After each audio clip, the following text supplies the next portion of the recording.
Well, Alhamdulillah. Saya di Jakarta. So, line tak begitu menarik. Bukan line tak begitu menarik, dia tak menangkap. So, masalah dia ialah mungkin live saya kali ni dia tersekat-sekat.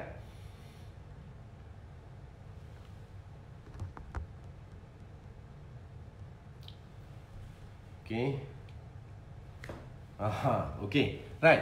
So, hari ni saya akan cerita tentang satu penyakit kronik yang kita tahu sangat-sangat berbahaya. Tetapi simptomnya tidak begitu jelas. So, sebab tu dia dipanggil silent killer. Maksudnya dia membunuh dalam senyap. Apa dia? Itulah masalah tekanan darah tinggi. Okey, right. Sebab apa? Tekanan darah tinggi ni ramai orang yang kena. Dan tanda-tanda kadang-kadang tak ada tanda pun. Ya, mungkin setengah orang dia ada tanda, contohnya seperti sakit kepala, pening. Setengah orang dia ada rasa bila dah sampai komplikasi tekanan darah tinggi tu kan, dia dah mula rasa mata kabur ataupun loya nak muntah, hidung berdarah. Tapi yang masalahnya, setengah orang tak rasa apa-apa pun, tiba-tiba pop, kena sakit jantung, kena stroke. So ini yang kita harus fahami dan kita harus tangani sebaik mungkin. Sebab saya yakin ramai di luar sana yang menghidapi tekanan darah tinggi. Tetapi sebab tekanan darah tinggi ni dia tak ada tanda-tanda awal tau. So bila tak ada tanda awal, apa yang kita buat? Kita pun buat tak tahu.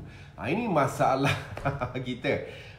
So di Malaysia ni, kalau ikut statistik tahun 2015, ada sekitar 35.3% rakyat Malaysia yang berusia di atas 18 tahun yang menghidapi masalah tekanan darah tinggi. So ini problem besar ni sebab bukan 1/3 daripada rakyat Malaysia yang berusia 18 tahun ke atas menghidapi tekanan darah tinggi.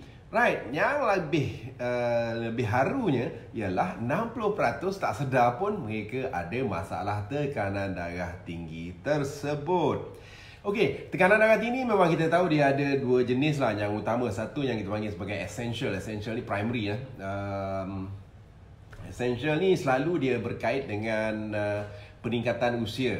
Selalunya orang yang dah berusia 45 tahun, 50 tahun, 60 tahun, ni semua kena hati-hati. Sebab waktu itulah macam-macam penyakit akan datang menjenguk anda. Right. Sebab tu penting sangat-sangat, saya rasa lah, kalau anda dah berusia 45 tahun ke atas, pergi saja kat farmasi tu ataupun tekan saja Lazada tu, belilah mesin tekanan darah yang dekat wrist tu kan. That mean anda boleh check bila sebulan sekali ke, itu yang paling baik. Jangan tunggu sampai nak jumpa doktor. Sebab kadang-kadang anda pun tak jumpa doktor kan. So macam mana doktor nak check kalau anda tak pergi jumpa doktor? So penting untuk check sebab kadang-kadang dia datang tanpa anda sedari. Faktor-faktornya mungkin berkaitan juga ialah obesiti, kemudian apa lagi? Jantina, lelaki malangnya lebih mempunyai risiko yang tinggi untuk mengalami tekanan darah tinggi. Tapi wanita, walau bagaimanapun apabila mereka sampai usia menopause, mereka juga akan mengalami risiko yang sama seperti lelaki untuk mengalami tekanan darah tinggi. Faktor usia ni penting sebab bila kita dah berusia kan, salur darah tu dia dah jadi keras. Kemudian dia jadi keras. Dalam salur darah tu dia tersumbat-sumbat dengan lemak apa segala bagai, menyebabkan jantung kena bekerja keras untuk mengepam darah melalui salur darah yang dah tidak lagi elastik dan tersumbat-sumbat tersebut. Sebab tu tekanan darah naik. Right. Dan selalu kita lihat juga orang yang mempunyai masalah kolesterol, orang yang mempunyai masalah triglyceride yang tinggi. Cek darah, kolesterol dia tinggi, triglyceride dia tinggi. So ini mereka ni pun adalah calon-calon bukan nak pilihan raya pun, calon-calon utama untuk mengalami tekanan darah tinggi. Okey, so itu primary, right? So bagaimana dengan secondary? Secondary ni disebabkan oleh masalah-masalah lain lah. Selalu secondary ni dia punya tekanan darah ni kadang-kadang liat nak turun.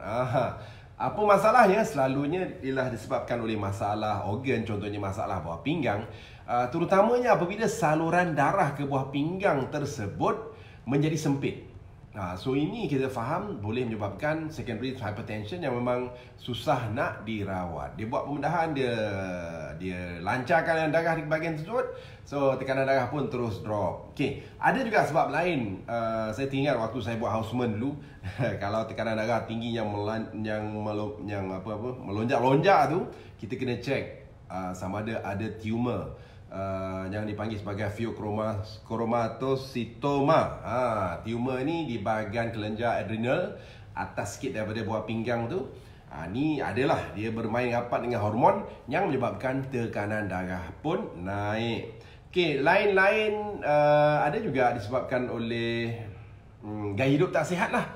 Seperti anda yang kurang senaman, hisap rokok, okey. Kemudian yes, ubat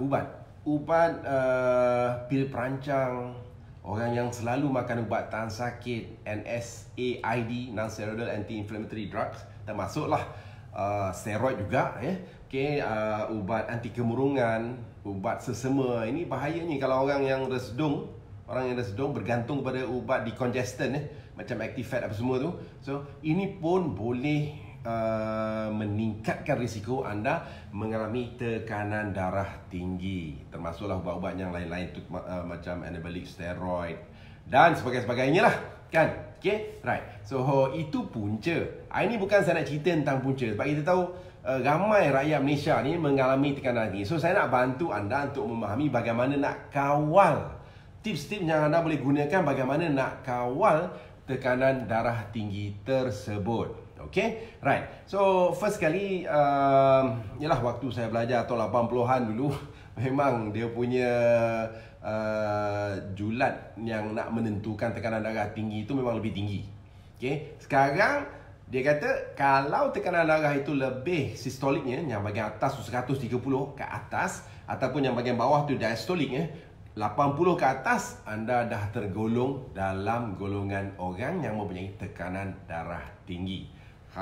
So hati-hati, right? Sebab julat ataupun dia punya paras tu je dah rendahkan lagi. Supaya saya rasa ini untuk memberikan ataupun mengikut kajian-kajian menunjukkan bahawa tekanan darah yang dikawal dengan baik itu akan mengurangkan komplikasi. Penting sebab anda tekanan darah tinggi tak rasa. Apa komplikasinya? Banyak komplikasinya. Dia boleh menyebabkan masalah jantung. Mereka yang ada masalah tekanan darah tinggi yang tak kawal, apa yang akan berlaku? Jantung dia kena mengepam dengan kuat. Mengepam dengan kuat ni, jantung ni otot kan. Bila dia mengepam, otot ni dia macam jadi muscle sikit kan.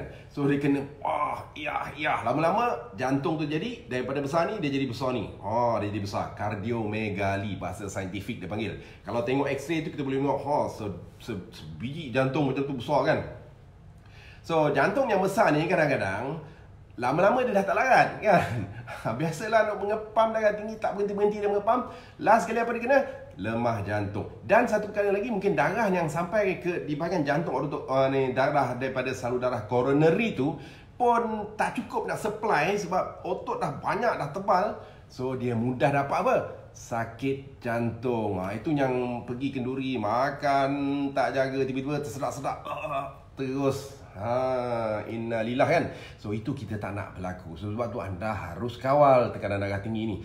Dan kita tahu juga komplikasinya bukan setakat jantung, tapi salur darah keseluruhnya. Ni termasuklah di bahagian otak, boleh menyebabkan stroke. Dan seterusnya kalau dibiarkan macam tu saja. Saya pernah jumpa seorang pesakit, tak ada tinggi mana dia punya tekanan darah pun. Okay, tinggilah juga kan, tapi taklah tinggi sangat. Dibiarkan, mungkin dia rawat secara tak rawat. Ni masalah dia kan.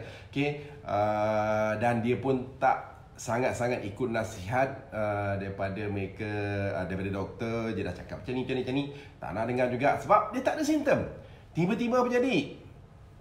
sakit buah pinggang, perlukan dialisis.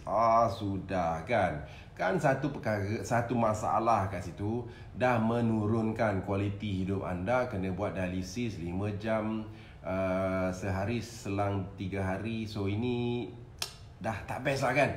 Dan tekanan darah tinggi pun boleh menyebabkan masalah di bahagian mata. Sebab tu kadang-kadang orang yang mengalami masalah tekanan ni, dia tak sedar pun, tiba-tiba mata dia gabun. Tengok-tengok, wah, dia dah berubah dalam mata dia tu.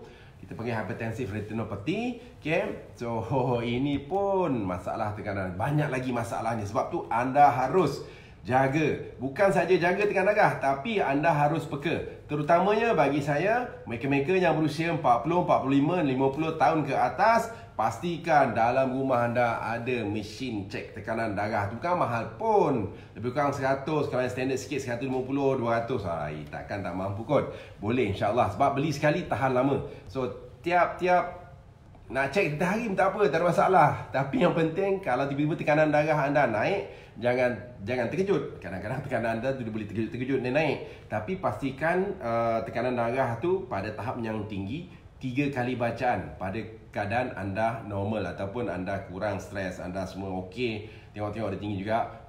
Jangan lupa jumpa doktor anda untuk mendapat nasihat seterusnya apa yang dia nak buat. Kan, mungkin dia nak bagi ubat ke, dia nak nasihatkan macam ni ke.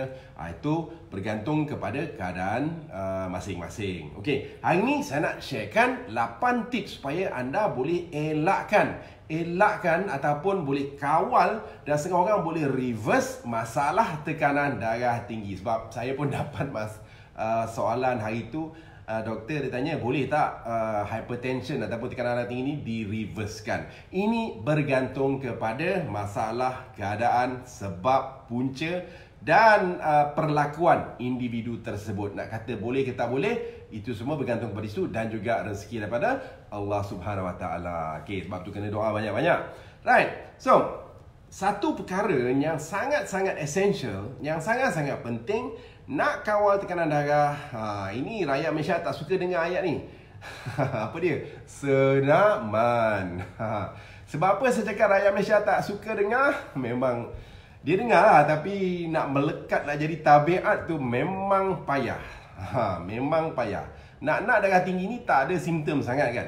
Orang Malaysia ni, rakyat Malaysia ni, sorry to say, okay, dia cuma akan senaman bila ada sesuatu keperluan. Maksudnya dah parah dah, baru nak mula senaman. Sepatutnya senaman ni dijadikan tabiat.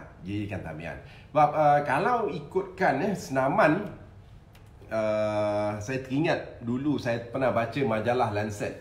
Lancet ni adalah majalah doktor lah kan. Okay, lama dah tu, tahun 2012 lagi. Majalah Lancet menyatakan bahawa kajian menunjukkan 61.4% rakyat Malaysia tak bersenam langsung. Right. So ini masalah besar. Sebab apa? Bila tak bersenam, kita asyik makan sumbat saja dengan segala stres, takut tidak benda semua, maka jadilah pelbagai masalah penyakit kronik. Sebab tu senaman penting. Nak kawal tekanan darah tinggi, pastikan anda bersenam. Senam apa? 2 perkara yang kalau boleh di-combine lagi cantik. Kan? Satu, senaman yang menguatkan untuk jantung, kita panggil aerobik lah kan. Senaman bukan susah sangat pun, moderate exercise lah kita panggil. Itu cukup sekadar anda berjalan kaki 150 minit seminggu. Dan boleh juga anda option dia ialah senaman yang lebih vigorous. Vigorous ni lebih aktif lah kan, lebih dibuat dengan bersungguh-sungguh. Okay, lebih dibuat secara bersungguh-sungguh. Contohnya tak adalah tunggu apa pun, jogging lah. Jogging tu kan penat kan. Okay. So ini sebenarnya juga boleh dibuatkan 75 minit seminggu. Juga boleh membantu sangat-sangat, ini kajian juga boleh membantu sangat-sangat untuk mengawal ataupun mencegah tekanan darah tinggi tersebut. Okay, right. Sebenarnya banyak khasiat senaman ni, ialah autophagia, mencegah diabetes, menyihatkan aliran darah. Tak payahlah, hari ni saya cakap tekanan darah tinggi. So, kita tahu langkah pertama, anda nak kawal tekanan darah tinggi, bersenam. Tapi ada juga, sebab yalah saya sering berhadapan dengan pesakit-pesakit. Kadang-kadang dia kata, Allah, makcik dah tua, makcik tak larat dah nak bersenam. Salah. lagi tua lagi, meningkat usia, okey, jangan sampai kita dah terbaring tak larat, okey, cuba untuk bersenam. Mungkin mulakan dengan langkah yang mudah, pusing keliling rumah, tak semestinya pergi jalan kaki jauh-jauh, mana jangan. Dan satu hari nanti mungkin boleh berjalan pergi masjid ke apa kan. So jangan kita anggapkan apabila kita dah meningkat usia, dah tua tu dah tak payah senaman. Terbalik sebenarnya. Dah meningkat usia, lagi perlukan senaman tersebut. Okey, nak hidup sihat, nak hidup lebih berkualiti, pastikan anda bersenam. Dan ini juga boleh mengawal tekanan darah anda. Okey, nombor 2 juga yang saya tengok tabiat rakyat Malaysia yang mungkin merupakan punca kepada tekanan darah tinggi, kita ni lidah kita masin. Lidah kita suka benda yang masin. Masakan kita banyak bergaram. Bayangkan banyak resepi tu yang resepinya berkicap kan. Masak ayam berkicap, ada sesemacam masak kicap lah kan. Dah masin, kita tambah lagi masin tu. Itu kena hati-hati. Sebab garam ni okay, dia menyebabkan retention maksudnya apa air ni tak boleh nak keluar. Okay, so garam ni bila berada banyak dalam badan, dia kena couple dengan air tau. Okay, dia tak boleh. Okay, sorry. Okay, seperti mana yang saya katakan, saya berada di Jakarta, so network connection tu tak begitu. Okay, tapi tak apa. Nombor 2 tadi ingat saya kata apa? Pastikan anda kurangkan ambil garam. Ini makan telur masin. Makan apa? Dengan ikan masin. Kemudian apa lagi? Tambah kicap masin. Mana tak naik tekanan darah tu? So, tips untuk membantu menurunkan tekanan darah, 1, kurangkan pengambilan garam. Kadang-kadang benda tu kita tak rasa masin sangat, tapi ada dalam makanan-makanan dalam tin contohnya. Makanan-makanan terproses yang terawet, ini pun tinggi dengan garam. Ini pun anda harus berhati-hati. Tapi kalau nak turunkan, kita nak kena buang garam tu dalam air kencing kita. Tapi tips ni hanya untuk mereka yang mempunyai buah pinggang yang sihat lah. So bagaimana anda makan makanan yang tinggi dengan potasium. Potasium ni K campur. Tu formula dia lah. Potasium. Tadi garam ni natrium. So potasium. Sebab apa? Natrium dengan potasium ni mereka perlu berganding bahu. Berganding bahu, barulah dia boleh keluar melalui air kencing. Okay? Barulah kandungan garam dalam darah anda tu boleh keluar melalui air kencing. So ada satu kajian yang menunjukkan bahawa kita tahu dalam pisang kan, pisang ini dia kaya dengan potasium tau. So kalau anda amalkan dia panggil apa? Bukan dua ikat, ikat banyak sangat. Dua buah pisang kot. Dua pisang sehari, dia boleh menurunkan tekanan darah, membantu mengawal tekanan darah sebanyak 10%. Wih, tinggi tu kan? Tapi kena pastikan buah pinggang anda okey lah. Nanti silap nasihat saya, buah pinggang tak okey, makan buah pisang tadi, cakap Dr. Syed suruh makan, nanti naas. Sebab orang yang sakit buah pinggang, dia tak boleh keluarkan potasium tadi. Potasium kalau tinggi sangat pula, dia kacau jantung kita kan. So ini pun harus tahu tahap kesihatan anda lah. Okey, baik. So banyak lagi sebenarnya buah-buah yang tinggi potasium tu, antaranya nangka, durian, apa lagi, orange, avocado, termasuklah sayur-sayur hijau. Tapi kena ingat bila makan buah ni biarlah berpada-pada. Saya nak kata tu sebab apa? Kadang-kadang musim durian tu, doktor saya kata bagus ni makan durian ni sebab dia tinggi potasium, nak buang garam. Dia pergi belasah bukan 2 ulas tapi 2 biji. Naas. Sebab anda faham, 1 ulas durian, dia punya kalori tu lebih kurang 80. Anda belasah 10 dah 800 kalori masuk dalam badan anda, macam makan 1 pinggan nasi. Nasi mamak tu kan, yang komplit tu kan. Makan setiap hari macam tu, kan. Obesity datang, tekanan darah tinggi pun naik. So, apa yang saya katakan, makan buah berpada-pada tapi amalkan. Contoh, 2 buah pisang setiap hari ini boleh membantu untuk mengeluarkan garam daripada darah anda secara tidak langsung, boleh membantu menurunkan atau mengawal tekanan darah. Okey, itu tips yang kedua. Yang ketiga, tadi saya cakap antara masalah orang Malaysia ialah mereka merokok tapi mereka tak cek kesihatan. Kan? Rokok ni dia boleh menghasilkan banyak radikal bebas, menyebabkan stres oksidatif, proses degeneratif, menyebabkan saluran darah tu menjadi keras, menjadi tersumbat, apa semualah kan, menyebabkan keradangan kronik. So kalau faham, okay, nak menurunkan tekanan darah, kena berhenti isap rokok, kawal rokok anda kan. Right, itu nombor 3. Nombor 4, tips menurunkan tekanan darah ialah menurunkan berat badan. Sebab rakyat Malaysia sekarang ni hampir separuh daripada rakyat Malaysia sekarang mempunyai lebih berat badan. Dan kita tahu sebenarnya tak banyak pun. Kalau boleh turun 50% cukup dah. Kajian menunjukkan bahawa kalau anda boleh turunkan berat badan anda sebanyak 5% saja, ini dah boleh memberi kesan signifikan kepada pengawalan tekanan darah anda. 5%. Contoh berat badan anda berapa? 100 kilo kot. 100 tu banyak sangat. 60 kilo lah kan. 60 kilo kalau 5%, 3 kilo je nak turun kan. So itu adalah tips keempat, iaitu kurangkan berat badan. Dan seterusnya apa? Kita faham stres. Stres ini juga menyebabkan tekanan darah naik. Kenapa? Stres ini kalau sikit-sikit tak apalah. Dia lepas dah stres ni penting juga sebenarnya. Kalau stres yang sihat ni, dia akan meningkatkan performance, dia akan meningkatkan prestasi. Tetapi kalau stres yang dah lama sangat, dah kronik sangat, ini akan menyebabkan beberapa hormon. Sebab bila kita stres ni, dia ada beberapa jenis hormon, antaranya seperti adrenalin yang dikeluarkan, yang akan menyebabkan badan kita ni sentiasa dalam keadaan bersedia, bersiap siaga orang kata. So ini sebenarnya akan menyebabkan otot-otot, terutamanya di bahagian bahu kita ni, dia rasa macam keras saja, bersiap siaga tu lah. Sebab stres ni dia mempersiapkan badan kita sama ada untuk kita panggil fight or flight. Okay, bila kita stres, badan kita akan bersiap siaga sama ada untuk menghadapi masalah tersebut atau lari daripada masalah tersebut. Macam kita jumpa anjing tengah jalan lah, tiba-tiba anjing garang macam tu kan, badan kita terus akan keluarkan hormon. Dia akan prepare badan kita untuk nak lawan dengan anjing tu ataupun lari daripada anjing. Sebab tu otot kita akan berada dalam keadaan tegang.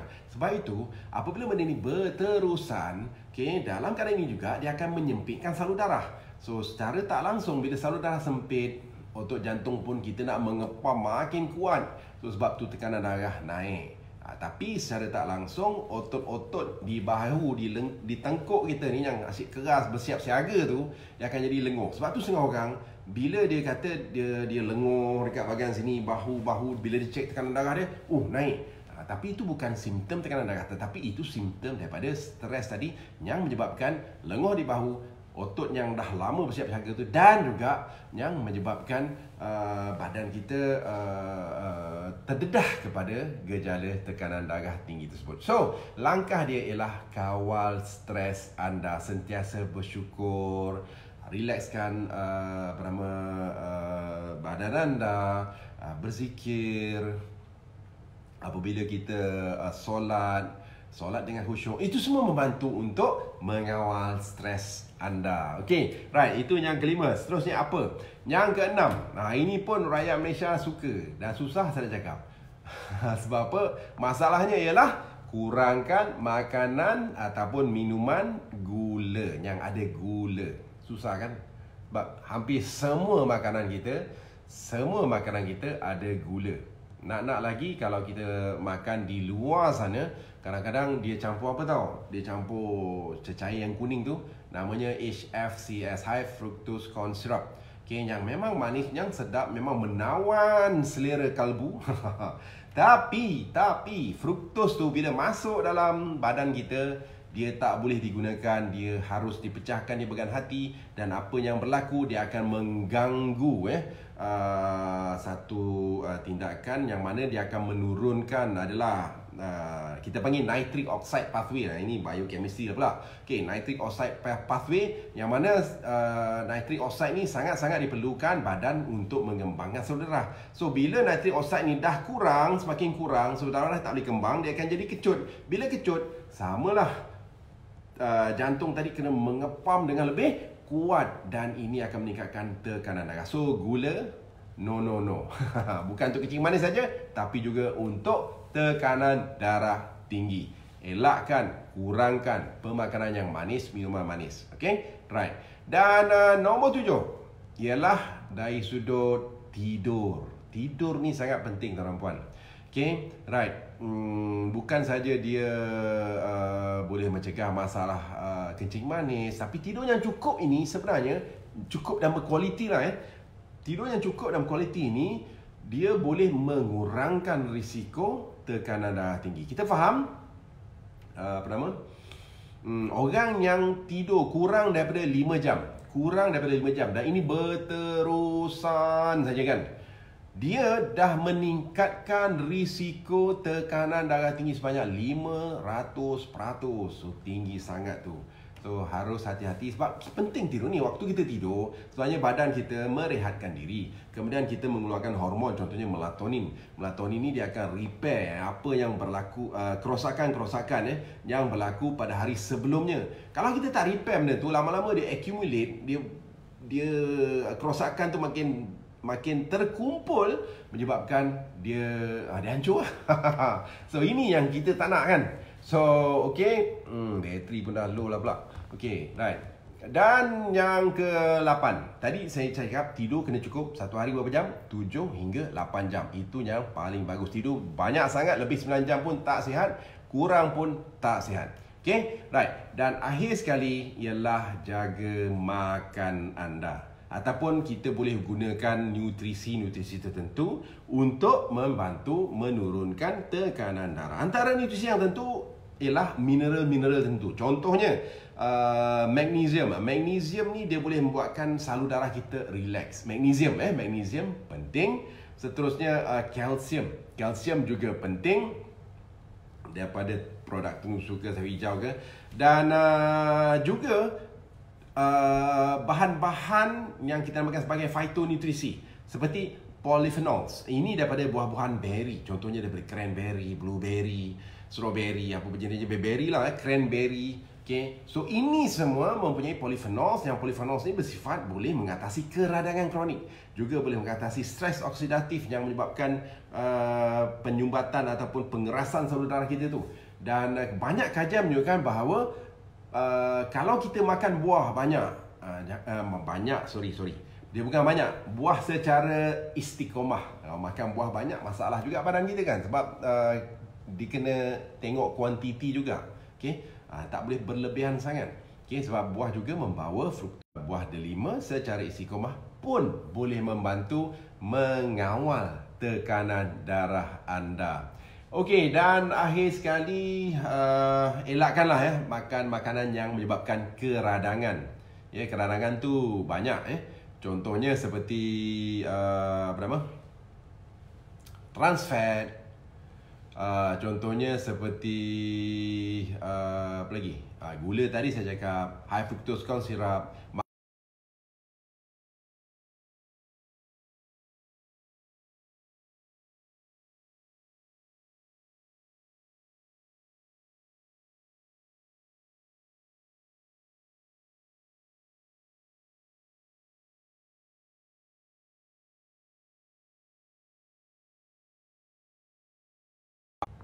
Okey, network dah ada balik.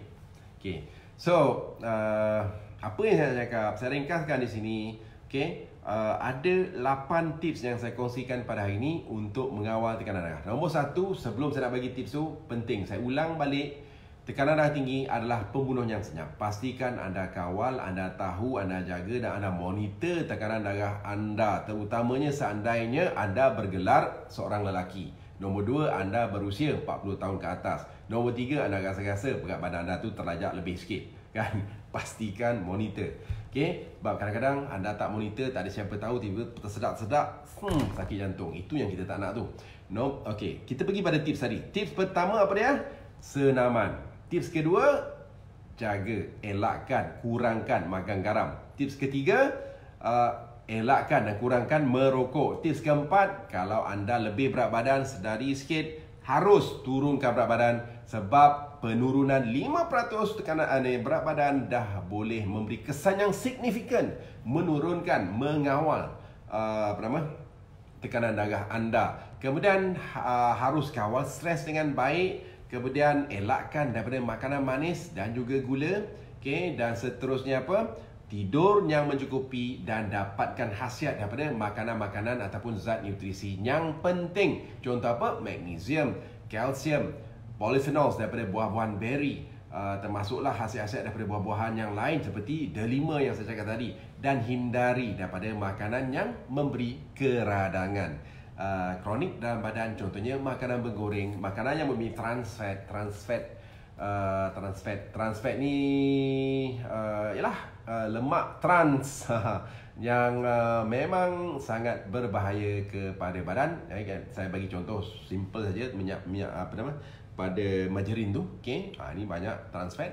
Dan elakkan makanan yang terproses dan makanan yang diawet ataupun junk food. InsyaAllah kalau kita sama-sama istiqamah, kita jaga badan kita akan lebih sihat. So itulah harapan saya dan insyaAllah kita manfaatkan ini. Kalau anda rasa perkongsian saya ini bermanfaat, tekan like, share video ini dengan rakan ataupun keluarga anda yang saya tahu ramai di luar sana yang memiliki tekanan darah tinggi. So sekian dulu dari Jakarta. Saya akhiri dengan wabillahi taufik. Assalamualaikum warahmatullahi wabarakatuh. SKB, care for you.